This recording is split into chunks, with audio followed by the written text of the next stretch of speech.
Hi, I'm Tim. Welcome to Watchbox, and thanks for logging on. If you love this watch, email me, tmosso@thewatchbox.com. It's in the description below, the purchase and pricing email inquiry line for your questions about buying this or any watch you see here on Watchbox Reviews. And today, we are discussing the second generation, a Lange Sohne 1815 flyback chronograph. The original was made from 2004 to 2008. This model debuted back in 2010, and it's 39.5 millimeters in white gold.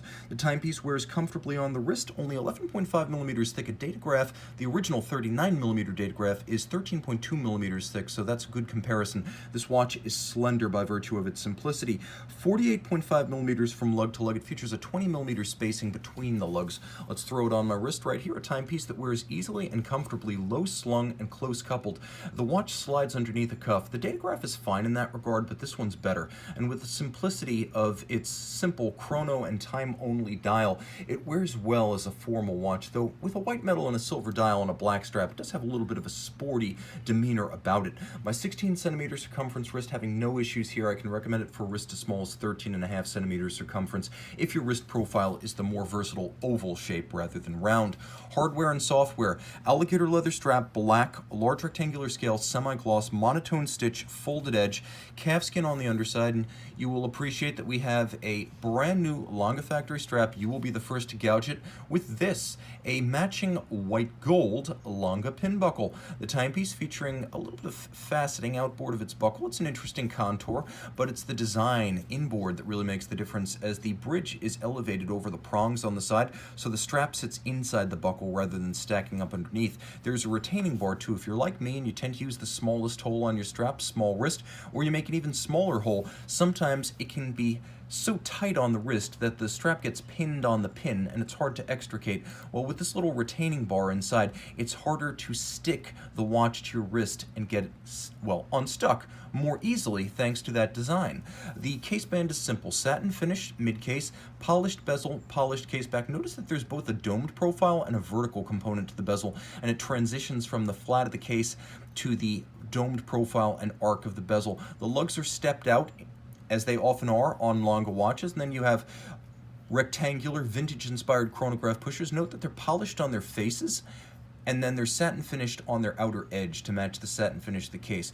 Good design here. Now you will note when I pull the crown, the watch features hacking or stop seconds, so you can easily synchronize to a reference time.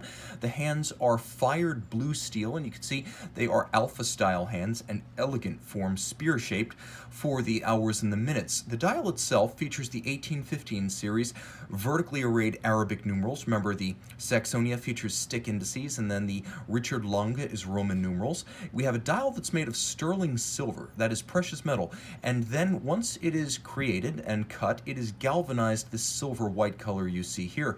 The timepiece features a flyback chronograph that you can reset and restart with the push of the trigger down at 4, and I prefer the way the logo is written on the 1815s to some of the other watches, as the vaulted Lange Sohne has a little bit more of a vintage air and elegance. I love the curvature across the top of the dial. You also note there's a little bit of countersink to the center dial, as well as the registers, which are sunken into the dial to create another focal plane, and the registers themselves feature concentric circular guilloche or an azurage effect to play with the light a little bit. Turn it all over, and you have the second generation caliber L951. This is the 951 5 with a 60-hour power reserve instead of the previous 36 hours. The watch features a column wheel with a lateral clutch, column wheel for crispness, the lateral clutch for beauty. You can see the recentering hammers drop and zero everything out. Of course, this being a flyback chronograph, you can reset and restart with just the push of the trigger down at 4 o'clock. The watch features hacking seconds, 5-position adjustment, 34 joules, 30-meter water resistance, a handmade Breguet overcoil hairspring, and it beats away at 18,000 vibrations per hour. You can see some of the traditions that Lange has established since its first watches hit the market in 1994. The traditions include the use of German silver or nickel copper zinc, with the copper giving the bridges and plates their golden hue. You can see glasuta stripes across the bridges.